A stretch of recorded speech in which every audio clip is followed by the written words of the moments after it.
In 2017, the Virgin Islands as a whole was hit by 2 Category 5 hurricanes 2 weeks apart. St. Croix was hit by Hurricane Maria, and it pretty much devastated the entire island. But the hardest hit was the town of Frederiksted, and it completely decimated our infrastructure. We're still feeling the impact 2 years later. The town of Frederiksted has a high rate of poverty. The average household income here is about $11,300, and an unemployment rate is slightly above 50%. After Hurricane Maria, those numbers significantly went higher. We saw an increase in homelessness, an increase in people that were displaced, an increase in people that were unemployed. So the economic impact for this community has been pretty devastating. Still with winds 175 miles per hour. Near or actually pass over St. Croix tonight. That would make this the strongest hurricane in history to make landfall. They're saying you have to evacuate, otherwise you are going to die.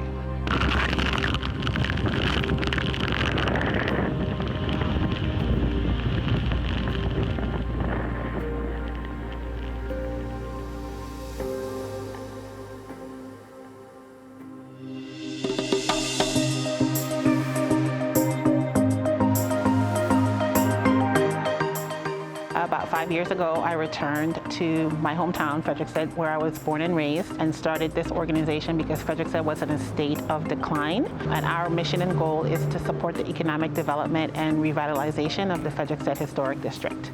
I found seawalls through a friend who was on St. Croix doing a lionfish study. She called me up last year and said, hey, I know this organization you'd be interested in.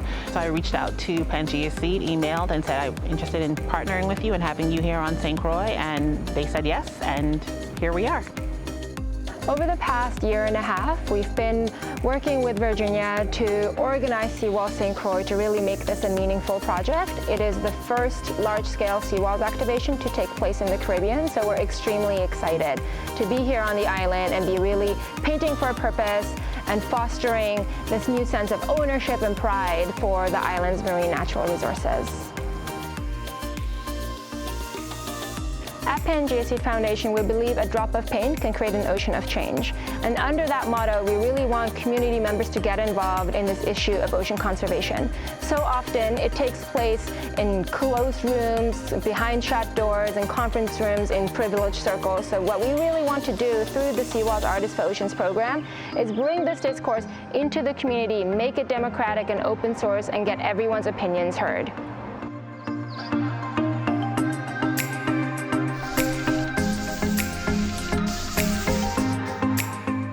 Being a part of Seawalls for the first time was an experience like no other. I think there's been no other festival that I've been to that's like this.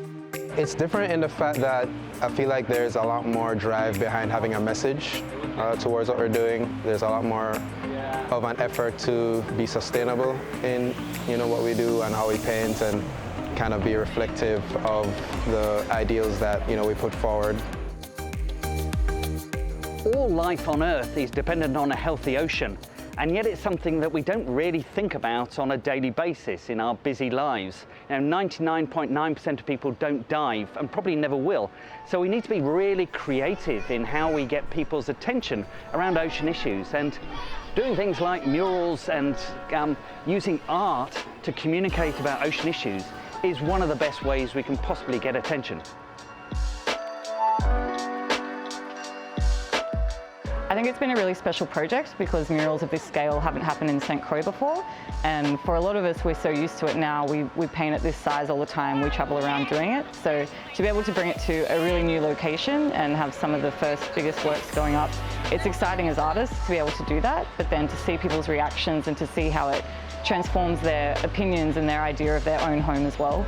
It's really, really special, and it gives people something to kind of rally around and focus on the bigger issues too. One of the very important things in planning this with PangeaSeed was that it all be done at a grassroots level. The messaging had to be all, for the people. So it was actually enlightening and heartwarming to see people lingering after panel discussions that we had at our symposium. People didn't want to leave. They wanted to have these conversations. So, I sort of feel we sparked a fire, a flame, and created space for these conversations to be had. And I think if we create once the space has been created, and now, I think folks are feeling inspired to create their own change. So we're not telling them what to do. We're just saying you can do it. Here are tools, resources, materials, and and participate. Be engaged.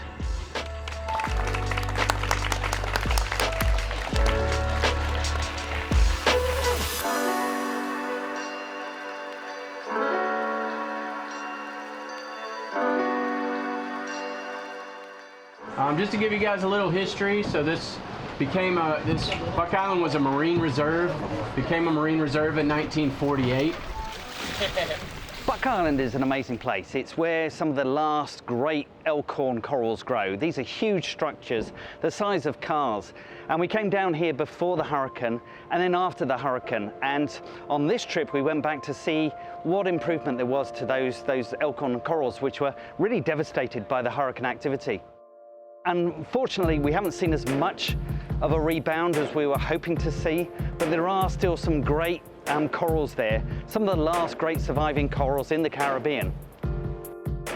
When we went out to snorkel at Buck Island, it was really beautiful to be there, but also really confronting that a lot of the coral there, we were seeing bleaching, we were seeing just dead zones where there really shouldn't be that kind of thing happening, and also to think that that's a protected reef and it still looked the way it did.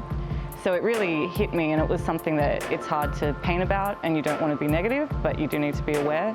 So I really wanted to look at those textures and that as a whole bigger picture. Well, we know coral reefs are up against it. We know the temperatures are going to rise for another couple of decades. So we need to focus now on protecting what we can. So identifying the reefs which are least vulnerable to climate change and protecting them. And it's all about the actions really over the next 10 years, which are going to dictate, how many coral reefs we can actually save.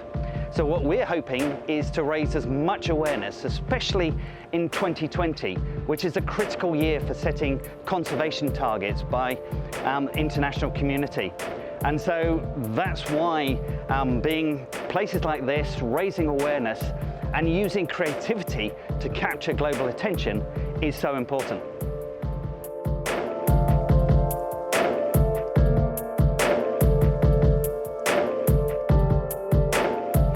This week we spent 5 days with local St. Croix youth to talk to them about different ocean conservation issues, including coral bleaching and invasive species like lionfish that are here on their reefs, to talk to them about things that are happening right here on the coastline of their home island, and for them to understand it even more. And the best way to communicate science or any type of conservation work is through art, because art evokes emotion. And no matter how hard a scientist may try to explain a conservation issue, it usually doesn't nail to the heart, right? We need to evoke those emotions. And that's what we did this week. So we went through 5 days of after-school programming with kids ages between 6 to 14 years old. And we conducted different ocean conservation art projects with them. Everything from creating saltwater color banners to painting a mural at the museum here locally in Frederiksted. And we just had a blast with these young people because they are so smart. They are more informed than you think they are, but yet they're still hungry for more information.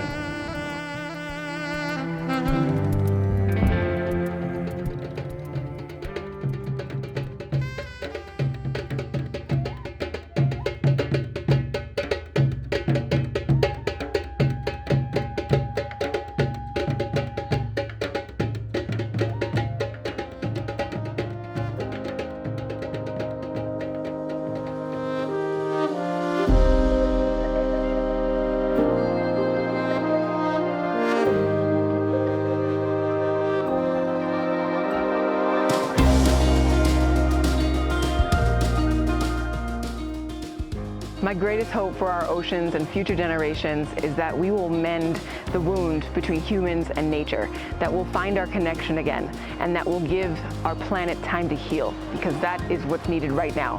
And when it comes to the ocean is resilient.